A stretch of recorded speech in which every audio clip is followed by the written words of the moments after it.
आप सभी का स्वागत है आपके अपने channel chalk and duster academy पे। उम्मीद करते हैं आप अपने घरों में सुरक्षित होंगे, सेफ होंगे। और जैसा कि आप लोगों को मालूम है कि आज संडे है और हम लोग आपके लिए संडे स्पेशल एपिसोड लेकर आते हैं। तो उसी सीरीज में आज हम आप लोगों के सामने एक नए टॉपिक पे एक नए इन्फॉर्मेशन के साथ आप तमाम लोगों के सामने पेश खिदमत हैं। हालांकि आपने थंबनेल देख के पता चल गया होगा कि आज हम लोग किस बारे में गुफ्तगू करने वाले हैं। इससे पहले भी हमने आपको व्हाट्सएप स्टेटस के माध्यम से इस वीडियो के बारे में इन्फॉर्म कर दिया था। तो अभी आप लोगों को पता है कि जितने भी सेंट्रल यूनिवर्सिटीज है हिंदुस्तान की, उनके जो एंट्रेंस एग्जाम हुए थे लगभग सभी का जो है वो रिजल्ट आ गया है। कुछ क्लासेस जो है यानी कि कुछ बच्चों की क्लासेस भी शुरू हो गई हैं। तब उसके बाद हम लोगों को करना क्या है, चाहे आप बीए के हों, किसी भी यूनिवर्सिटीज में एमए के हों या पीएचडी के हों। हालांकि पीएचडी वालों को तो इतनी समझ आ जाती है, लेकिन जो छोटी क्लास के बच्चे होते हैं यूजी में, जैसे मान लीजिए कि बीए में है या फिर एमए में, उनको थोड़ी मुश्किलात का सामना करना पड़ता है अपने फ्यूचर को लेके कि हम लोग अब आगे क्या करें। आज का जो वीडियो है वो इसीलिए है कि आप लोग जो अभी बीए में हैं या फिर आप एमए में हैं, उन तमाम बच्चों के लिए खास तौर से वीडियो में लेकर आया हो। क्योंकि काफी सारे बच्चे ऐसे हैं जो जानना चाह रहे थे कि सर अब हम लोग जो एडमिशन हमारा हो गया है, क्योंकि सारी क्लासेस जो है वो लगभग अभी ऑनलाइन ही चलेगी, किसी को भी ऑफलाइन नहीं बुलाया जाएगा। चाहे हम बात करें जामिया मिल्लिया इस्लामिया की, दिल्ली यूनिवर्सिटी की, बीएचयू की, जेएनयू की या और भी जितनी भी तमाम यूनिवर्सिटीज है लाइक अलीगढ़ मुस्लिम यूनिवर्सिटी, आपके सबके जो एडमिशन प्रोसेस है वो लगभग कंप्लीट से हो गए हैं। अभी आपकी क्लासेस जो है वो ऑनलाइन होगी, कुछ की क्लासेस जो है वो ऑलरेडी चल चुकी है। जैसा आपको मालूम होगा आपके कॉलेज से या आपके डिपार्टमेंट से इस बारे में इंफॉर्मेशन मिल गई होगी। तो अब जब आपका पहला सेमेस्टर चलेगा, अब उसमें आपको करना क्या है। तो अभी जो बच्चे जामिया मिल्लिया इस्लामिया, अलीगढ़ मुस्लिम यूनिवर्सिटी, जेएनयू या डीयू में जो सिलेक्ट हुए हैं फर्स्ट सेमेस्टर में, तो आप लोग जो है पहली जो सेमेस्टर आपका चल रहा है उसमें आप कुछ ना करें, सिर्फ आप अपने कॉलेज की जितनी भी चीजें हैं उनके बारे में आपको अभी जान। अब आप कैसे यूनिवर्सिटी को जानेंगे, मान लीजिए कि आपकी क्लासेस होती हैं, आप क्लासेस रेगुलर कीजिए। फर्स्ट सेमेस्टर में आपको जरूर है कि आपको सारी क्लासेस अटेंड करनी है। टाइम का मैनेजमेंट आप देख लीजिए, अगर आपकी ज्यादा क्लासेस हो रही हैं तो आप अपने हिसाब से अपने टाइम को मैनेज कर लीजिए। किसी और दूसरी पढ़ाई पे अभी फोकस मत कीजिए, क्योंकि जैसे ही आप फर्स्ट सेमेस्टर को पार कर लेंगे आपको फिर सेकंड सेमेस्टर में जाना होगा। सेकंड सेमेस्टर के मिड में जो है यानी कि सेकंड सेमेस्टर का जब मिड आ जाएगा उसमें आप अपने फ्यूचर की तैयारी कीजिए। अभी आप जो पहला सेमेस्टर का आपका प्रोसेस चल रहा होगा तो उसमें आप ये सोचिए कि मैं अपना फ्यूचर या अपना जो करियर है वो किस फील्ड में बनाना चाहता हूँ। खास तौर से जो एमए वाले बच्चे हैं वो थोड़ा सा तवज्जो देना शुरुआत कर दें कि मुझे आगे करना क्या है। मान लीजिए कोई बच्चा प्रोफेसर बनना चाहता है तो जाहिर सी बात है उसे पीएचडी करनी होगी, उसके लिए उसको नेट जेआरएफ करना होगा, तब जाके उसको पीएचडी में एडमिशन मिलेगा। तो मैं एक एवरेज ले लेता हूँ बीए, एमए और पीएचडी का, तो इनका जब हम लोग माध्य निकालेंगे तो एमए निकल के आता है। तो मैं एमए को मद्देनजर रखते हुए आप लोगों से गुफ्तगू करूंगा। हालांकि जो बीए वाले बच्चे हैं वो अभी अपने एक साल कम से कम आप जो है वो अपने सिर्फ स्कूल को जाने जिसमें आपने एडमिशन लिया है, एक साल जो है वो अपनी पढ़ाई पे पूरा ध्यान दें, किसी और चीज के बारे में कम ही सोचें। अब अपना एक साल आपके पास है, क्योंकि अभी आप लोग जो है 12th पास आउट करके आए होंगे। अब आपको एक साल सिर्फ इसी बात पे ध्यान देना है कि सोसाइटी में आजकल चल क्या रहा है, सोसाइटी में किस तरफ ज्यादा स्कोप है, किस में हम लोग ज्यादा फ्यूचर बना सकते हैं। आपके गार्जियंस हैं, अच्छी बात है, आपके टीचर्स आपको गाइड करेंगे तो भी अच्छी बात है। अगर आपके पास ये नहीं है तो चौक एंड डस्टर अकेडमी आपके पास 24/7 अवेलेबल है। आप अपनी स्क्रीन पर मोबाइल नंबर देख रहे हैं, आप इस पे जो बीए वाले बच्चे हैं उस पर कभी भी कांटेक्ट कर सकते हैं, आपको सही तरीके से गाइडलाइंस प्रोवाइड कराने की कोशिश करेंगे।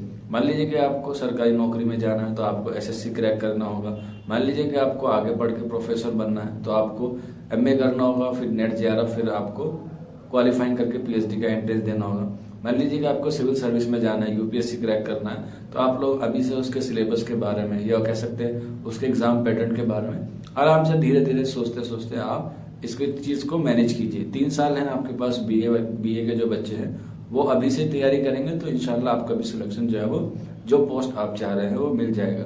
क्योंकि कामयाबी जो है वो एकदम से नहीं मिलती, उसके लिए कई रात, कई दिन, कई साल आपको उसमें मेहनत करने की जरूरत होती है। ऐसा नहीं है कि कोई छड़ी है आपके पास है और आप उसे घुमा देंगे तो कल को आप कामयाब हो जाएंगे। हालांकि सेंट्रल यूनिवर्सिटीज का एंट्रेंस एग्जाम क्रैक करना भी कोई मामूली बात नहीं, ये मैंने आपको काफी वीडियो में बताया है। तो जो बच्चे बीए में एडमिशन लिए हैं वो पहले साल बच्चे बीए में अभी एडमिशन लिए हैं किसी भी यूनिवर्सिटीज में, तो वो पहले अपनी यूनिवर्सिटी को अच्छे से जाने, अपने प्रोफेसर से ताल्लुकात बनाएं और अपने जो क्लासमेट होंगे उनसे देखें, क्योंकि आप जब क्लासमेट से रूबरू होंगे तो यहाँ पे एक अच्छी बात होती है कि आप अब आपके अच्छे दोस्त बनेंगे। तो अब आप दोस्त को चूज करने में थोड़ी सावधानी बरतें, क्योंकि दोस्त ही ऐसी चीज है जो बहुत आपके आने वाले वक्त में काम देगी। तो जैसे आप दोस्त बनाएंगे वैसे ही आपका फ्यूचर जो है वो आगे चलेगा। तो ये बात थी बीए वालों के लिए कि आप लोग अपनी जो है पढ़ाई पे ध्यान दें अभी 1 साल, क्योंकि मार्क्स भी लाने जरूरी है। हालांकि मार्क्स जो है वो डजंट मैटर है, लेकिन फिर भी आपके पास अच्छी खासी क्वालिफिकेशन, अच्छी खासी एजुकेशन आपके पास हो, यही हमारी दुआ है। तो आप लोग जो बीए में बच्चे हैं, खासतौर से अभी जो अपनी जो सेंट्रल यूनिवर्सिटीज में आपका एडमिशन हुआ है, तो आप अपने यूनिवर्सिटीज का जो प्रोसेस है या यूनिवर्सिटीज की क्या क्या खसूसियात है, यानी कि उसकी क्या क्या विशेषताएं हैं, ये सारी चीजें आप लोग जानें और अपनी यूनिवर्सिटीज को अच्छे से उसकी हिस्ट्री जानें, क्योंकि आपको पता होना चाहिए कि आप जिस यूनिवर्सिटीज में पढ़ रहे हैं उसके पीछे इतिहास क्या रहा है, पूरे उसके बारे में जानें, चाहे आप किसी भी कोर्स में हो। कोई मैं एक पर्टिकुलर कोर्स की बात नहीं कर रहा हूँ। तो ये हुआ बीए वालों के से, मतलब मेरा सिर्फ बीए नहीं है, जितने भी यूजी कोर्स हैं उनसे, चाहे आप करें बीसीए की, चाहे हम बात करें बीएससी की या बीए की या बीए ऑनर्स की, वे तमाम जो है वो इस कैटेगरी में आते हैं। अब इसके बाद हम थोड़ा और ऊपर बढ़ेंगे तो फिर आता है एमए के, जो स्पेशली ये वीडियो मैंने बनाया है वो एमए के तालिबे इल्मों के लिए बनाया है, क्योंकि अभी जो बीए वाले हैं उनके पास काफी वक्त होता है, लेकिन एमए 2 साल का होता है। उस 2 साल में आपको क्या करना है? तो जो फर्स्ट ईयर में एडमिशन लेता है बच्चा एमए का, चाहे आप किसी भी सब्जेक्ट से हो, हिस्ट्री से हो, ज्योग्राफी से हो, इकोनॉमिक्स से हो, पॉलिटिक्स से हो, या सोशल साइंस से हो, या सोशोलॉजी से हो, आर्ट एंड एस्थेटिक्स से हो, उर्दू से हो, पर्शियन से हो, यानी कि जितने भी आपने एमए होता है जितने भी सेंट्रल यूनिवर्सिटीज में, उसमें से हो। मान लीजिए कि आप लोग जो है वो तय करके आए हैं कि हमें प्रोफेसर बनना है, क्योंकि आप जब बीए में होंगे या यूजी में होंगे आपने तय कर लिया होगा कि अब आप लोगों का अगला स्टेप क्या करना है। कुछ बच्चे एमए में सिर्फ इसलिए एडमिशन लेते हैं कि उन्हें डिग्री मिल जाए, हालांकि वो तैयारी करते हैं सिविल सर्विस की। तो अगर आप सिविल सर्विस के लिए तैयारी करना चाह रहे हैं, अगर आप एमए में एडमिशन सिर्फ इसी वजह से लिया है कि आपकी पढ़ाई जो है वो साइड में एमए चलता रहे और आप सिविल सर्विस की तैयारी करते रहे, तो इसके लिए मैं आपको सजेशन दूंगा कि आप जो है वो जेएनयू में एंट्रेंस दें और आप जो है वो उसमें क्वालिफाई कर लें। हालांकि बहुत सारे बच्चे ऐसे भी हैं, क्योंकि हो सकता है कुछ बच्चे वीडियो देख रहे हो 2022 और 23 सेशन के लिए, तो उनके लिए भी थोड़ी सी बेनिफिशियल साबित हो जाएगी। लेकिन जो बच्चे ऑलरेडी क्रैक कर चुके हैं जेएनयू का या अलीगढ़ का या जामिया मिल्लिया इस्लामिया, दिल्ली यूनिवर्सिटीज का, तो वो अभी से जो है सिविल सर्विस की तैयारी करना चाहते हैं, तो उनके लिए तो वेल गुड, उन्होंने तो अपना जो टारगेट है या अपना जो एम है वो उन्होंने तय कर लिया है। हालांकि कुछ बच्चे ऐसे होते हैं, खास तौर से उर्दू वाले, जो एमए के बाद सोचते हैं कि अब उन्हें करना क्या है। जो बच्चे अब सिविल सर्विस की तैयारी करना चाहते हैं तो उनको जामिया मिल्लिया इस्लामिया और जेएनयू परफेक्ट है। जिन बच्चों का इन 2 यूनिवर्सिटीज में सिलेक्शन हुआ है उनका सिविल सर्विस एग्जाम जो है वो बहुत इजीली क्रैक हो जाएगा। इसकी 2 वजह हैं। सबसे पहले तो ये है कि जामिया मिल्लिया इस्लामिया का अपना कोचिंग है, वो अपने कोचिंग से ही बच्चों को सिविल सर्विस की तैयारी कराते हैं। और रही बात जेएनयू की, तो जेएनयू की जो लाइब्रेरी है वो सारी उन्हीं बच्चों से भरी रहती है जो बच्चे सिविल सर्विस की तैयारी करते हैं। एक सिविल सर्विस के लिए अगर आपको एक अच्छा माहौल, अच्छा कल्चर, अच्छा सिलेबस, अच्छे आपके कलीग या आपको अच्छा मेंटर जो मिल पाएगा सिविल सर्विस के लिए, वो जेएनयू की डॉक्टर भीमराव अंबेडकर लाइब्रेरी है। उसमें आपको सिविल सर्विस के एस्पिरेंट बहुत मिल जाएंगे और वो बहुत आपकी हेल्प भी करेंगे। ऐसा नहीं है कि वो कोई मेंस क्लियर करके बैठा है, कोई प्री करके बैठा है तो उनके अंदर गुरूर आ जाएगा, वो घमंड से भरे होंगे, ऐसा बिल्कुल भी नहीं है। जेएनयू में जब आप लोग जाएंगे तो वो आपकी हेल्प करेंगे। जो नए बच्चे होंगे उनको गाइडेंस की जरूरत होगी, तो आपको वहां से लाइब्रेरी से आपके सीनियर्स आपको जो है वो गाइड करेंगे। हालांकि अभी थोड़ी सी चीज ऐसी है जो ऑनलाइन हो रही है, इसमें थोड़ी मशक्कत का सामना करना पड़ सकता है, लेकिन कोई नहीं, आप दुआ कीजिए, प्रार्थना कीजिए कि जो वायरस आने वाला है इससे ये आए ना और सारी चीजें वैसे ही चलती रहें जैसा कि पहले थी, तो आपका बहुत फायदा हो जाएगा। आपको बहुत सारी चीजें जो है वो इजिली अवेलेबल हो जाएगी। सिविल सर्विस नहीं करना चाहते उनके लिए क्या स्कोप है? तो जाहिर सी बात है, अगर आप एमए कर रहे हैं तो एक ही स्कोप बचता है आपका, और वो है पीएचडी। अब पीएचडी के लिए हमें क्या करना है, तो मैंने आपको पहले ही बता दिया था कि आपको नेट जेआरएफ क्वालिफाई करना है और उसके बाद आप जो है पीएचडी में इनरोल हो सकते हैं। तो अब नेट जेआरएफ की तैयारी हम लोग कैसे करें? आपका एक सब्जेक्ट आता है उसमें और एक आपका एक फर्स्ट पेपर आता है जो सबके लिए कॉमन होता है। अब कुछ बच्चे ऐसे होते हैं जैसे ही एमए में एडमिशन होता है वो तुरंत नेट जेआरएफ की तैयारी में लग जाते हैं, जो बिल्कुल सरासर गलत है। आपको ऐसा नहीं करना है, क्योंकि मान लीजिए अगर आपका नेट जेआरएफ क्वालिफाइंग है, आपके पास अच्छा स्कोर है, लेकिन आपके प्रोफेसर से अच्छी जान पहचान नहीं है, तब भी आपका एडमिशन पीएचडी में नहीं हो पाएगा। और कुछ यूनिवर्सिटीज ऐसी हैं जो ऑलरेडी अपना सेशन ऑलरेडी पीछे चल रहा है, यानी कि अभी 20 और 21 के सेशन की कंप्लीट भी नहीं हुई है, तो 22-23 में कैसे होगा। कुछ यूनिवर्सिटीज ऐसी हैं पीएचडी के लिए जो अपना काम जो है वो अच्छे से कर रही हैं। जैसे आपने देखा होगा मौलाना आज़ाद यूनिवर्सिटी है, जवाहरलाल नेहरू यूनिवर्सिटी है, हैदराबाद यूनिवर्सिटी है, दिल्ली यूनिवर्सिटी है और बीएचयू है। ये जितने भी हैं वो सारे काम जो है वो अच्छे से करा रहे हैं। अपनी पीएचडी जो है वो अपने सेशन के एतबार से कंटिन्यू रखा हुआ है। लेकिन कुछ यूनिवर्सिटीज ऐसी हैं जो अभी भी पीछे चल रही है। तो अब जो आप एमए में आएंगे, अब आप एमए में क्या क्या करेंगे और क्या करना है आपको असल में, ताकि आपका पीएचडी में इनरोल हो जाए, तो मैं आपको बता देता हूँ। अभी पहले सेमेस्टर में आपको कुछ नहीं करना है, किसी भी नेट जेआरएफ की तैयारी नहीं करनी है। सिर्फ आपको पहले सेमेस्टर में आपको अपना एग्जाम के प्रोसेस को जानना है, जो आपके इंटरनल होते हैं, क्योंकि किसी भी यूनिवर्सिटीज का पहला सेमेस्टर बहुत अहम होता है। इसलिए अहम होता है क्योंकि आप लोग नई जगह जाते हैं, नए प्रोफेसर होते हैं, नया प्रोसेस होता है, नए दोस्त बनते हैं। तो इन सारी चीजों को आपको पहले जानना है, इनको पहले आपको समेटना है, उसके बाद आपको अगला स्टेप रखना है। तो जो बच्चे एमए में आए हैं अब उनको क्या करना है, तो सबसे पहले मैं आपको बता देता हूँ। सबसे पहले आप अपनी पूरी जितनी भी क्लासेस होती हैं उन्हें अटेंड कीजिए। आपको असाइनमेंट मिलेंगे, जो आपको सेमिनार का टॉपिक मिलेगा उस पर जम के मेहनत कीजिए, क्योंकि पहले सेमेस्टर और दूसरा सेमेस्टर एमए वालों के लिए बहुत अहम होता है, क्योंकि इसी में ही आप लोग जो अपने मार्क्स हैं वो गेन कर सकते हैं। बाकी सब्जेक्ट के बाद नहीं कर सकते, क्योंकि फिर उसमें आपको बहुत सारी चीजें इनरोल हो जाती हैं। आपकी उम्र जो है वो धीरे धीरे बढ़ती है। आपके ऊपर गवर्नमेंट जॉब का या कुछ ऐसा करने का जिससे आपके परिवार को शांति मिले या सुकून मिले, उसका भी प्रेशर आपके पास आ जाता है। सिंगल रहते हैं कुछ लोग, उनको भी प्रेशर होता है। उसके लोग और रिलेटिव आपके ऊपर या आपकी फैमिली के ऊपर प्रेशराइज करते हैं कि भाई आपका बच्चा इतने दिन हो गए वहां पढ़ रहा है, जॉब लगी नहीं लगी, क्या कर रहा है, कैसे कर रहा है, कैसा अपना फ्यूचर बर्बाद कर रहा है। ये तो सारे आउटसाइड की प्रेशर होता है। फिर इनसाइड का भी प्रेशर होता है कि भाई हमारी जो चीजें हैं क्या वो आगे आने वाले वक्त में हमें कामयाब करेगी या नहीं करेगी। हमें फिर अपना लाइफ पार्टनर भी ढूंढना है, तो फिर कैसे मैनेज होगा, क्योंकि सबको पता है सरकारी नौकरी कितना जरूरी होता है आजकल के जमाने में। सब चाहते हैं कि भाई हमारे लिए जो दामाद हम ढूंढे वो सरकारी ढूंढे, और कुछ ऐसे भी लोग हैं जो चाहते हैं कि लड़की अच्छी पढ़ी लिखी हो और गवर्नमेंट जॉब वाली हो। इस तरह के कुछ कुछ मन में सबके जो है थिंकिंग होती है इस तरह की। तो अभी आपका जो फर्स्ट सेमेस्टर होगा उसमें आप लोग अपने सेमेस्टर की जितनी भी प्रक्रिया, जितना भी प्रोसेस है, सेंट्रल यूनिवर्सिटीज की जितनी भी चीजें हैं कि यहाँ से कितने कितने बड़े बड़े लीडर निकले हैं, या यहाँ से हम लोगों को करने से क्या फायदा है, या इससे हमें आने वाले वक्त में क्या फायदा हो सकता है, ये सारी चीजें आप अपने प्रोफेसर से पूछें। खासतौर से जेएनयू के बारे में बताता हूँ, प्रोफेसर के बारे में।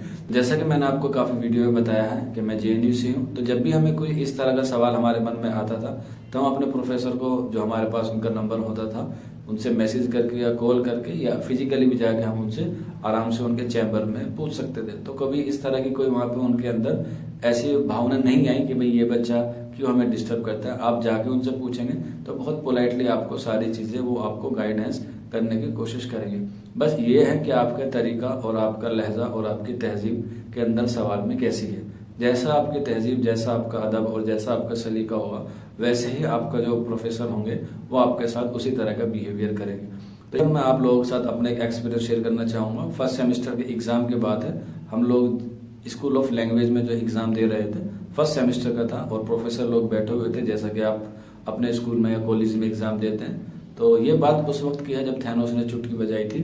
तो जब हम लोग एग्जाम दे रहे थे तो एक बच्चे ने जो है वो, एक बच्चे के मन में इच्छा हुई कि सर हमें चाय पीनी है। तो अगर कोई और टीचर होता या कोई और प्रोफेसर होता या कोई और यूनिवर्सिटीज होती तो बच्चे को डांट के फटकार के बिठा देते। लेकिन जेएनयू के प्रोफेसर इतने अच्छे हैं, इतने पोलाइट है, जैसे कि मैंने आपको बताया था। तो और वक्त भी सर्दियों का था, बिल्कुल जनवरी या फरवरी थे, क्योंकि मानसून सेमेस्टर था हमारा भी उसी वक्त का। तो एक बच्चे ने सर से रिक्वेस्ट की कि सर चाय पीने का मन कर रहा है, क्योंकि उसका ब्रेकफास्ट छूट गया था। एग्जाम 8 बजे से था मॉर्निंग में। तो जेएनयू में जो ब्रेकफास्ट है वो 8 बजे के बाद मिलता है सर्दियों में। तो उसने जल्दी जल्दी में वो उस दिन ब्रेकफास्ट करना भूल गया था। एग्जाम के दौरान उसे भूख लगी तो उसने सर से रिक्वेस्ट कर दी कि सर मेरा ब्रेकफास्ट छूट गया था, तो सर आप चाय मंगा दें। तो सर को लगा कि भाई बच्चा का ब्रेकफास्ट छूट गया, पेपर अच्छा नहीं जाएगा।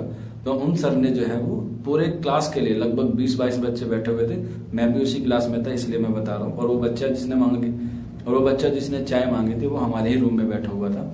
तो उन सर ने जो है वो सभी बच्चों के लिए 1-1 कप चाय मंगाई और एग्जाम के लिए टाइम ड्यूरेशन भी थोड़ा सा बढ़ा दी, यानी कि 15-20 मिनट और इंक्रीज कर दी। सब बच्चों ने बैठ के आराम से चाय पी और जो है वो फिर उसके बाद एग्जाम कंटिन्यू किया। तो ये बात है जेएनयू के प्रोफेसर की, और मैंने बताया बहुत पोलाइट होते हैं। और ये सारी चीजें मैं आपको इसलिए बता रहा हूँ क्योंकि हम लोगों ने भी फर्स्ट सेमेस्टर को इसी तरह से कॉलेज को जाना था, इसी तरह से कॉलेज का जो कल्चर है, खासतौर से जेएनयू के स्कूल ऑफ लैंग्वेज का, उसका जो कल्चर है उसी जानने में हम लोगों ने पहला जो अपना सेमेस्टर था वो इसी तरह से जो है वो खत्म किया। तो इसीलिए कह रहा हूँ क्योंकि आप लोग जब जानेंगे यूनिवर्सिटीज के बारे में तो ही आपको सारी चीजें आपको मालूमात हो जाने का मेरा मकसद था मोस्टली कि आप अभी जो बच्चे फर्स्ट सेमेस्टर में इनरोल हुए हैं वो अपने स्कूल को, अपने कॉलेजेस को, अपने प्रोफेसर को, अपनी पढ़ाई को जाने। उसके बाद आप जो है वो नेट जेआरएफ की तैयारी करें। जैसे ही आपका फर्स्ट सेमेस्टर कंप्लीट होता है, रिजल्ट आए या ना आए, तुरंत आप लोग जो नेट जेआरएफ की तैयारी में लग जाए। हालांकि आप जो एमए कर रहे होंगे वो किसी पर्टिकुलर सब्जेक्ट से कर रहे होंगे, आपने एमए का एंट्रेंस क्लियर किया है तो आपको थोड़ी बहुत नॉलेज होगी आपके सब्जेक्ट की, और थोड़ी बहुत नहीं, बहुत ज्यादा भी होगी किसी बच्चे को बहुत कम होती है। तो अब दिक्कत आती है पहले पेपर की। तो पहले पेपर में जो आपका वीक सेक्शन है, क्योंकि 5 सेक्शन होते हैं पहले पेपर में, आप उसको आहिस्ता आहिस्ता से याद करते रहें, उसको पढ़ते रहें, उसके नोट्स बनाते रहें। तो आपका जब सेकंड सेमेस्टर कंप्लीट हो जाएगा तो आपके लिए जो रास्ते हैं वो इजी हो जाएंगे, क्योंकि आपका पहला पेपर जो है वो आहिस्ता आहिस्ता आपने साइड में चलते रहे सेकंड सेमेस्टर में। और आपका जो सब्जेक्ट है वो तो आप लोग एमए में पढ़ ही रहे हैं, और एमए का जो सिलेबस है वही नेट जेआरएफ का है, बस उसमें थोड़ी सी इंक्रीज हो जाती है, उसमें थोड़ा सा डीपली सवाल पूछ लेते हैं नेट जेआरएफ में। तो जैसे ही आप लोग सेकंड सेमेस्टर कंप्लीट करेंगे तब आप जो है वो नेट जेआरएफ का क्वालिफाइंग एग्जाम करने के लिए बिल्कुल तैयार होंगे।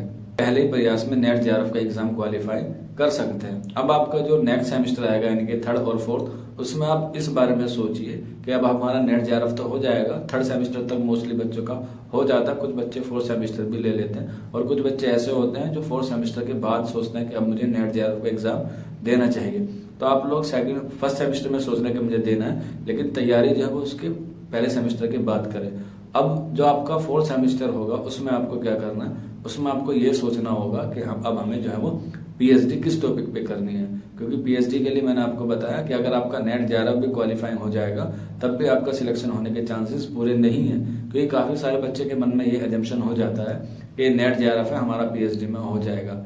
ऐसा नहीं है, बहुत सारे बच्चे ऐसे भी होते हैं जिनका नेट जेआरएफ है लेकिन उनको पीएचडी में इनरोल नहीं हो पाता है। क्यों? क्योंकि उनके जो ताल्लुकात है वो प्रोफेसर से नहीं होते, और ये बिल्कुल एक कड़वा सच है। अगर आपके ताल्लुकात प्रोफेसर से अच्छे हैं किसी भी यूनिवर्सिटीज में तो आपके ज्यादा चांसेस हैं, आपका भले ही आपका जेआरएफ ना हो, नेट हो, तो भी आपका जो है एडमिशन हो जाएगा। और अभी आपने देखा होगा यूजीसी ने नई गाइडलाइंस जारी कर दिया है कि सिर्फ पीएचडी के लिए वही बच्चे एलिजिबल रहेंगे जिनका नेट होगा, क्योंकि अभी आप एंट्रेंस से भी जा सकते थे। तो इसीलिए कह रहा हूं मैं आप लोगों से कि आप लोग जो है वो नेट क्वालिफाइंग कर ले, और उसके फोर्थ सेमेस्टर में आप लोग सोच लें कि हमें पीएचडी जो है वो किस टॉपिक पे करनी है। एक सेमेस्टर आप सिर्फ इसी बात पे निकाल दें कि हमें उसके बारे में जो आप पीएचडी करने है उसका रिसर्च कैसे करना है, क्या किन किन चीजों पे रिसर्च हो चुका है, तो सारी चीजें आप फोर्थ सेमेस्टर में इकट्ठा कर लेंगे।